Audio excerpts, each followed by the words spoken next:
உலகெங்கிலும் வாழும் spiritual tax Tamil நேயர்களுக்கு அன்பு வணக்கம். நான் ஜோதிடர் குரு வரதராஜ பெருமாள். நம்ம இந்த காணொலியில் வந்து நவம்பர் மாத பலன்கள் பார்க்க போகிறோம். இந்த நவம்பர் மாதம் வந்து பார்த்திங்கன்னா மிக அற்புதமான நல்ல பலன்களை கொடுக்கறதுக்கு ரெடியாக இருக்குது. தைரியமாக நீங்கள் வந்து உங்களோட கடந்த கால சங்கடங்களை விட்டு நிம்மதியாக சந்தோஷமாக இருக்கலான்றதை நான் முதவே சொல்லிக்கிறேன். காரணம் என்னென்னா, நவம்பர் அது பாதிக்கு பிறகு 16ஆம் தேதிக்கு பிறகு வந்து பார்த்திங்கன்னா நிறைய மாற்றங்கள், கிரக நிலைகளில் நிறைய மாற்றங்கள் நடக்க இருக்குது. ஸோ அதை பற்றிலாம் விவரமாக சொல்கிறேன்.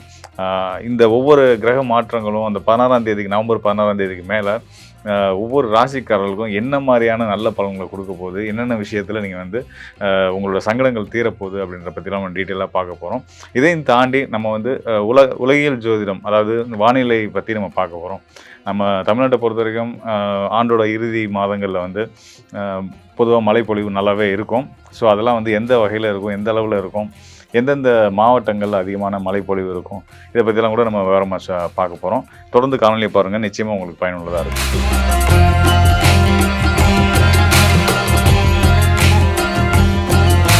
காலபுருஷ தத்துவத்தில் ராசி மண்டலத்திலேயே வந்து பாக்கியஸ்தானம் சொல்லக்கூடிய 9ஆம் இடம் வரக்கூடிய தனுசு ராசியில் பிறந்தவங்களுக்கு இந்த நவம்பர் மாதம் என்ன மாதிரியான யோக பலன்களை கொடுக்க போகுது, அதாவது ராசி மண்டலத்துக்கே பாக்கியஸ்தானம்னு சொல்லக்கூடிய பாக்கியஸ்தானமான தனுசு ராசியில் பிறந்த பாக்கியவான்களான தனுசு ராசிக்காரர்களுக்கு இந்த மாதம் யோக பலன்கள் எப்படி இருக்குது அப்படின்னு பார்க்க போகிறோம். யோக பலன்றீங்க, பாக்கியவான்றீங்க, அப்படிலாம் ஒன்றும் இல்லைங்க, நாங்கள் ரொம்ப கஷ்டப்படுறோங்க அப்படின்னு தனுசு ராசிக்காரர்கள் வந்து மனசில் நினைக்கிறது எனக்கு தெரியுது. கவலையப்படாதீங்க. கண்டிப்பான முறையில் இந்த நவம்பர் மாதம் உங்களோட எல்லா பிரச்சனைக்கும் தீர்வு கொடுக்கக்கூடிய ஒரு அற்புதமான மாதமாக இருக்க போகுது அப்படின்னு நான் உறுதியாக சொல்கிறேன். நீங்கள் நிச்சயமாக நம்ம உங்களை தொடர்ந்து சந்திக்க தான் போகிறோம். கண்டிப்பாக நீங்கள் சொல்லுவீங்க, அடுத்த முறை நம்ம சந்திக்கும் போது சொல்லுவீங்க, நீங்கள் சொன்ன மாதிரி நவம்பர் மாதம் எங்களுக்கு ரொம்ப சிறப்பாக இருந்துச்சுன்னு சொல்லுவீங்க. அந்தளவுக்கு நீங்கள் வந்து எக்ஸ்பீரியன்ஸ் பண்ணி பார்க்க போகிறீங்க அப்படின்னு நான் உறுதியாக சொல்கிறேன். அதாவது எதனால இதெல்லாம் நான் சொல்கிறேன், எந்த தைரியத்தில் நான் அதை சொல்கிறேன் அப்படின்னு கேட்டிங்க அப்படின்னா, இந்த நவம்பர் மாதம் நடக்க இருக்கக்கூடிய சில நல்ல மாற்றங்களை வச்சு சொல்லுவேன், கிரக மாற்றங்களை வச்சு சொல்கிறேன். என்னங்க மாற்றம் நடக்க போகுது அப்படின்னா, பொதுவாக வந்து அசுப கிரகங்கள், அதாவது ராகு, சூரியன், சனி, செவ்வாய், இவங்கெல்லாம் வந்து பார்த்திங்கன்னா 3, 11, 6ஆம் இடம் இந்த இடத்துலலாம் இருந்தாங்க அப்படின்னா யோக பலன்களை சிறப்பான முறையில் கொடுப்பாங்க. இப்போ வந்து உங்களுக்கு வந்து ராகு வந்து பார்த்திங்கன்னா முதல் தரமான அசுப கிரகம் அப்படின்னா ராகு. அந்த ராகு வந்து 3ஆம் இடத்துல இருந்துகிட்ருக்காரு. 3ஆம் இடத்துல இருந்துட்டு இருந்தாலும் கூட இதை விட இப்போ இருக்கிறத விட இன்னும் அவரோட கொடுக்கக்கூடிய இந்த ஆதிபத்திய பலனை சிறப்பாக கொடுக்க போகிறது எப்போ கொடுக்க போகிறார் அப்படின்னா நவம்பர் 1ஆம் தேதி ஆரம்பிச்சிடறாரு தன்னுடைய வேலையை, சிறப்பான யோக மாற்றங்களை, உங்களுக்கான நல்ல உங்கள் முயற்சிகளை வெற்றியாக்குறதுக்கான செயல்களை வந்து நவம்பர் மாதம் 1ஆம் தேதி உங்களுக்கு காட்ட போகிறாரு. எப்படின்னு கேட்டிங்க அப்படின்னா, அவர் தன்னுடைய சொந்த நட்சத்திரமான, இப்போ வந்து உங்கள் ராசிக்கு 3ஆம் இடமான கும்ப ராசியில் இருந்துட்டு இருக்காரு இல்லையா, அவர் வந்து பூரட்டாதி நட்சத்திரத்தில் குருவுடைய ராசியில் நட்சத்திரத்தில் இருந்துட்டு இருக்காரு. அதில் இருந்து விடுபட்டு அவர் தன்னுடைய சொந்த நட்சத்திரமான சதய நட்சத்திரத்துக்குள்ள கும்பராசியில் அவர் வந்து வரப்போறார். தன்னுடைய நட்சத்திரத்துக்கே வரும்போது வந்து பார்த்திங்கன்னா அவருடைய பலம் வந்து இன்னும் கூடுதலாக ஆகுதுன்னு அர்த்தம். நான் ஏற்கனவே சொன்ன மாதிரி 3ஆம் இடத்துல இருக்கக்கூடிய அசுபகிரகம் நல்ல யோக பலனை செய்யும் அப்படின்ற அடிப்படையில் அது இன்னும் அவருக்கே பலம் கூடுது. அதாவது தன்னுடைய நட்சத்திரத்தில் அமர்றதுனால அவர் இன்னும் பலம் பெற போகிறாரு அப்படின்றதுனால உங்களுக்கு நவம்பர் 1ஆம் தேதியிலேருந்தே ஒரு நல்ல மாற்றம் ஆரம்பிக்குது அப்படின்றத நம்ம உறுதியாக சொல்லலாம். அதுக்கு அடுத்ததாக இன்னொரு சிறப்பான மாற்றம் இருக்குது. சுகபோகக்காரன், சுபிச்சக்காரகன், மகாலட்சுமியா அப்படின்னு சொல்லக்கூடிய சுக்கிரனோட நிலை எந்த ராசிக்காரங்களுக்குனாலும் கண்டிப்பான முறையில் ரொம்ப முக்கியம், நல்லா இருக்கணும் அப்படின்றது ரொம்ப முக்கியம். ஆனால் இப்போ சுக்கிரன் எங்கே இருக்கார் அப்படின்னு கேட்டிங்கன்னா, உங்கள் ராசிக்கு 6, 11க்கு அதிபதியாக வந்து என்னதான் உங்கள் ராசிநாதன் குருவுக்கு முரண்படக்கூடிய கிரகமாக இருந்தாலும் கூட உங்கள் ராசிநாதன் குரு, அதாவது வியாழன் நம்ம சொல்லக்கூடிய அந்த குரு பகவான் தேவர்களுக்கு குருவாக இருக்கிறார் இல்லையா, அதுபோல் சுக்கிரன் வந்து அசுரர்களுக்கான குரு. ஸோ அந்த வகையில் 2 பேர்த்துக்குள்ளேயும் முரண்பாடுகள் இருந்தாலும் 2 பேருமே குருமார்கள் தான். அதாவது சுக்கிரன் ஒரு குரு, இந்த பக்கம் வியாழன் ஒரு குரு. ஸோ இந்த நல்லவங்களுக்கு உள்ளான இந்த முரண்பாடுகள், சண்டைகள் அப்படின்றது வந்து பார்த்திங்கன்னா ரொம்ப ஒரு கடுமையாலாம் இருக்காது. ஒரு நல்ல ஒரு மெச்சூர்டான ஒரு புரிதலான ஒரு இதாக தான் இருக்கும். ஸோ அந்த நிலையில் சுக்கிரன் நல்ல நிலையில் இருந்தால் உங்களுக்கு நல்ல பலன் தான் செய்வார். அதாவது தனுசு ராசிக்காரர்களுக்கே நல்ல பலன்களும் செய்வாங்க. ஸோ அந்த மாதிரி வந்து பார்த்திங்கன்னா சுக்கிரன் வந்து நிலை ரொம்ப முக்கியம். ஆனால் இப்போ எங்கே இருக்கார் அப்படின்னா, உங்கள் ராசிக்கு 10ஆம் இடம்னு சொல்லக்கூடிய கன்னி ராசியில் நீச நிலையில் இருக்கார். அதாவது சுக்கிரன் வந்து கெட்டு போயிருக்கார். சுக்கிரன் தன்னுடைய பலத்தை இழந்திருக்கார். சுகபோகக்காரன் சுக்கிரன் பலத்தை இழக்கிறது உங்களுக்கு ஸ்தான அடிப்படையில் 6, 11க்கு அதிபதியாக வரக்கூடிய 6ஆம் இடம்ன்றது உங்களுடைய சேவை ஸ்தானம், உங்களுடைய ஆரோக்கியங்களை சம்மந்தப்பட்ட ஸ்தானம், கடன் இதெல்லாம் சொல்லக்கூடிய ஸ்தானத்து அதிபதி மற்றும் லாபஸ்தானத்து அதிபதியாக வரக்கூடிய இந்த சுக்கிரன் வந்து பலம் இழக்கிறது அவ்வளோ உகந்த விஷயம் கிடையாது. ஆனா நவம்பர் 3ஆம் தேதி இந்த பிரச்சனை தீருது. சுக்கிரன் வந்து தன்னோட சொந்த வீட்டுக்கு, அதாவது லாபஸ்தானத்துக்கு வரப்போறாரு. 6ஆம் இடத்துக்கு வந்தா கூட நம்ம கடன் கூடும், வைக்கும் அப்படின்னு ஒரு வருத்தப்படலாம். ஆனா இங்க என்ன ஆகுது அப்படின்னா, உங்க ராசிக்கு 11ஆம் இடத்துக்கு வராரு. 11ஆம் இடம்ன்றது வந்து பார்த்தீங்கன்னா, சுக்கிரனுடைய சொந்த வீடு, ஆட்சி வீடு துலா ராசி. ஆட்சி வீடு மட்டும் இல்ல, அது மூலத்திரிகோணம்னு சொல்லுவோம். ஸோ மூலத்திரிகோண வீடுன்றது இன்னும் பலம் பெறும். ஆட்சிய காட்டிலும் பலம். அந்த அந்த வகையில வந்து சுக்கிரன் வந்து உங்களுக்கு வந்து நவம்பர் 3ஆம் தேதியிலேருந்து ஒரு சிறப்பான யோக பலன்கள, லாபங்கள அள்ளி குடுக்க போறாரு. அ அது மட்டும் இல்லாம, அ 11ஆம் இடத்துல இருக்கக்கூடிய சுக்கிரனும், உங்க ராசிக்கு 3ஆம் இடத்துல இருக்கக்கூடிய ராகுவும், திரிகோணம் தொடர்பு அடைய போறாங்க. ராகு, சுக்கிரன் தொடர்பு அடைஞ்சுட்டாங்க கிடைக்குது அப்படின்னாலே, ஒரு ஜாதகத்துல இருக்கு அப்படின்னாலே வந்து பார்த்தீங்கன்னா, சுகபோகங்களுக்கு எல்லளவும் குறை இருக்காது. இன்னும் சொல்லப்போனா, அ உங்கள நீங்க ஆசைப்படுற விஷயங்கள், நீங்க அடைய நினைச்ச இலக்குகள் எல்லாத்தையுமே அடையறதுக்கு நவம்பர் 3ஆம் தேதியே உங்களுக்கு வந்து கேட் ஓப்பன் ஆகுது. அந்த அளவுக்கு ஒரு சிறப்பான ஒரு சம்பவங்கள் வந்து நவம்பர் 3ஆம் தேதியிலேருந்து உங்களுக்கு நடக்க போகுது லைஃப்ல. நீங்களே நம்ம லைஃப்லயே அப்படிதான் நடக்குது அப்படின்னு ஆச்சரியப்பட போறீங்க. உண்மையிலேயே நம்ம பாக்கியசாலி தான் அப்படின்னு நீங்களே ஒத்துக்கிற மாரியான ஒரு நல்ல விஷயங்கள் நடக்க போகுதுன்னே நம்ம சொல்லலாம்.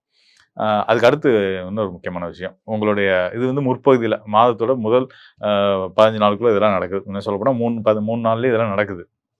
நவம்பர் மாதம் துவங்கி 3 நாளுக்குள்ளயே இந்த நல்ல மாற்றங்கள் ஏற்பட்டுருது.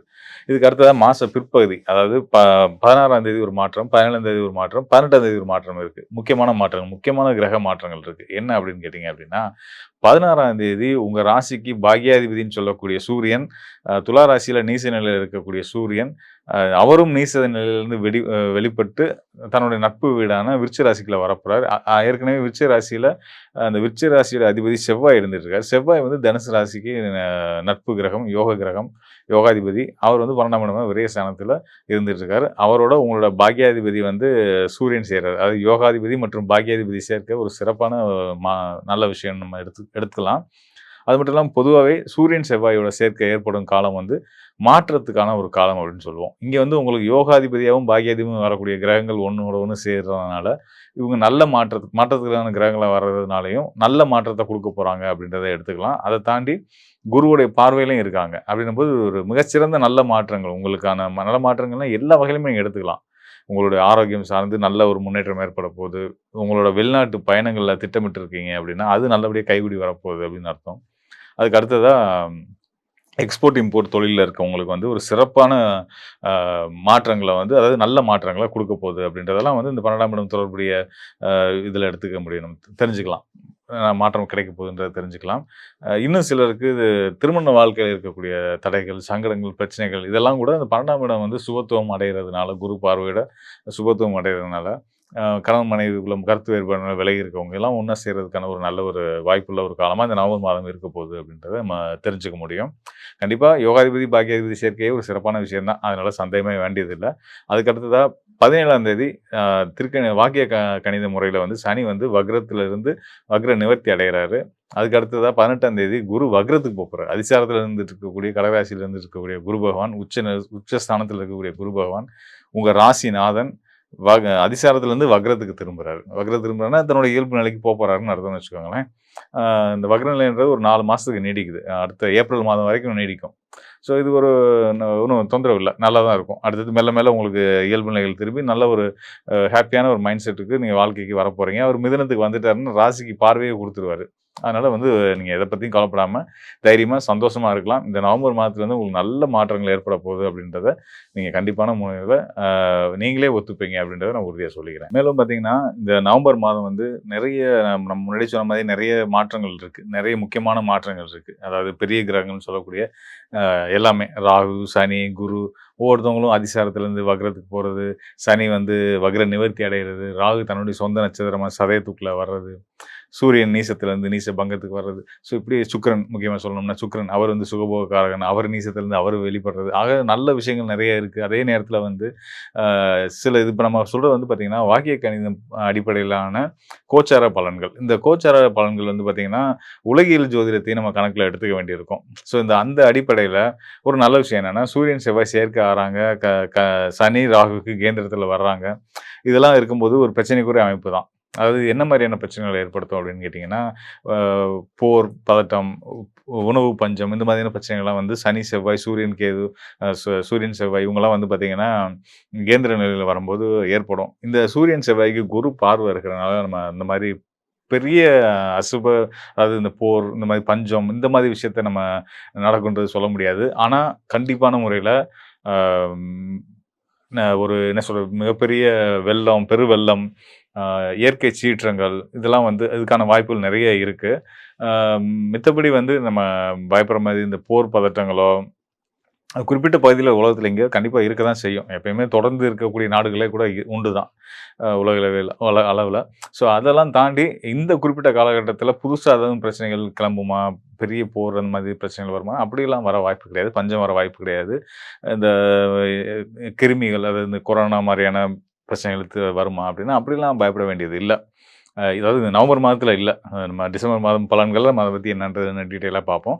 ஆனா, இந்த நவம்பர் மாதத்தில வந்து பார்த்தீங்கன்னா, கண்டிப்பான முறையில அ பெருவெள்ளம், மழை இதெல்லாம் இருக்கு. அதனால சில இந்த சில்லறை வியாபாரிகள், இந்த தினசரி வியாபாரிகளுக்கெல்லாம் வந்து ஒரு சில பாதிப்புகள் ஏற்படுறதுக்கான வாய்ப்புகள் உண்டு. சிறு வியாபாரிகளுக்கெல்லாம் பாதிப்புகள் ஏற்பட வாய்ப்பு உண்டு. ஸோ இதெல்லாம் கூட இருக்கு. இதெல்லாம் குறிப்பா எந்த பகுதியில இருக்கும்? தமிழ்நாட்ட பொறுத்தவரைக்கும் பார்த்தீங்கன்னா, வடமேற்கு மாவட்டங்கள்னு சொல்லக்கூடிய திருவண்ணாமலை, வேலூர், ஆ கிருஷ்ணகிரி, தருமபுரி இந்த மாவட்டங்கள், அப்புறம் சேலத்தோட ஒரு சில பகுதிகள், கள்ளக்குறிச்சி இந்த மாவட்டங்கள்லாம் கூட வந்து கொஞ்சம் நல்ல கனமழைகள் இருக்கறதுக்கான வாய்ப்புகள் வந்து இந்த நவம்பர் மாதத்திலேயே இருக்கு. இந்திய அளவுல அப்படின்னு பார்த்தீங்கன்னா, உத்தரப்பிரதேசம், உத்தரகாண்ட், குஜராத்லாம் நல்ல மழைப்பொழிவும், இயற்கை சீற்றங்கள் இருக்கும். உத்தரகாண்ட்லயும் கூட மலைச்சரிவு இந்த நல்ல மழைப்பொழிவும், மலைச்சரிவு இந்த மாதிரியான அங்க ரெகுலரா நடக்கிறது தான். அது இந்த மாசம் வந்து கண்டிப்பான முறையில நடக்கும். ஸோ இந்த மாரி பயணங்கள் வெளி மாவட்ட பயணங்கள் இதெல்லாம் வந்து திட்டமிடுறவங்க, இதெல்லாம் கொஞ்சம் கவனிச்சு நீங்க பண்ணிக்கிறது நல்லது. உலகளாவிய அளவுல பார்த்தீங்கன்னா, மேற்கத்திய நாடுகள் அதாவது லண்டன், யுகே, அ அதோட தொடர்புடைய ஜெர்மன் இந்த மாதிரியான நாடுகள்லயும் வந்து பார்த்தீங்கன்னா, பெருவெள்ளம், மழை இதெல்லாம் வந்து கண்டிப்பான முறையில எனது மலை கிரகங்கள்னு சொல்லக்கூடிய சனி, சுக்கிரன் தொடர்புலாம் வருது. ஸோ அது அப்புறம் செவ்வாயோட கனெக்ஷன்ஸ் எல்லாமே இருக்கிறதுனால, கண்டிப்பா வந்து நெறைய புயல் சின்னங்கள் இதெல்லாம் வந்து மழைப்பொழிவு அதிகப்படுத்தி ம் ஒரு விஷயம் நான் உறுதியா சொல்லலாம். இந்த இந்த ஆண்டு நம்ம ஆடி நம்ம பட்டம் வச்சு நம்ம பார்க்கும்போது வந்து பார்த்தீங்கன்னா, நல்ல மழைப்பொழிவு இருக்கும். அதனால வந்து விவசாயம் செழிக்கும் அப்படின்றது வந்து நம்ம தெரிஞ்சுக்க முடிஞ்சுச்சு. ஸோ அதுக்கு அடையாளமா தான் இந்த மழை அக்டோபர்லேருந்தே மழை ஆரம்பிச்சு, இப்ப நவம்பர்லயுமே ரொம்ப சிறப்பான மழைப்பொழிவு இருக்கும் அப்படின்றத நான் வந்து உறுதியா சொல்லிக்கிறேன். இது வந்து நம்ம கோச்சார் அடிப்படையில உங்க ராசிக்கு நீங்க எடுத்துக்கங்க. நம்ம பலன் சொல்லியிருந்தோம். அது போக இந்த உலகியல் நிலை வானிலை பத்தி நம்ம பார்த்துருக்கோம். ஜோதிடமும் பார்த்துருக்கோம். இதெல்லாம் வந்து தாண்டி உங்களுடைய தனிப்பட்ட ஜாதகத்த உங்களோட உங்களோட தனிப்பட்ட ஜாதகத்துல உங்களோட எதிர்காலம் எப்படி இருக்கு? உங்களோட தொழில் அமைப்புகள் எப்படி இருக்கு? உங்க குடும்ப அமைப்புகள் எப்படி இருக்கு? அது ஆரோக்கியம், கடன் இந்த மாதிரியான விஷயங்கள பத்தி இன்னும் தெளிவா தெரிஞ்சுக்கணும் அப்படின்னா, இந்த டிஸ்ப்ளேல இருக்கக்கூடிய என்னுடைய எண்ணுக்கு நீங்க வந்து உங்களுடைய ஜனன ஜாதகத்தோட தொடர்பு கொள்ளுங்க. கண்டிப்பான முறையில உங்களுக்கு ஒரு நல்லதொரு வழிகாட்டுதல நம்ம குடுக்கலாம். நன்றி, வணக்கம் நண்பர்களே. மீண்டும் ஒரு நல்ல நிகழ்ச்சியில் சந்திப்போம்.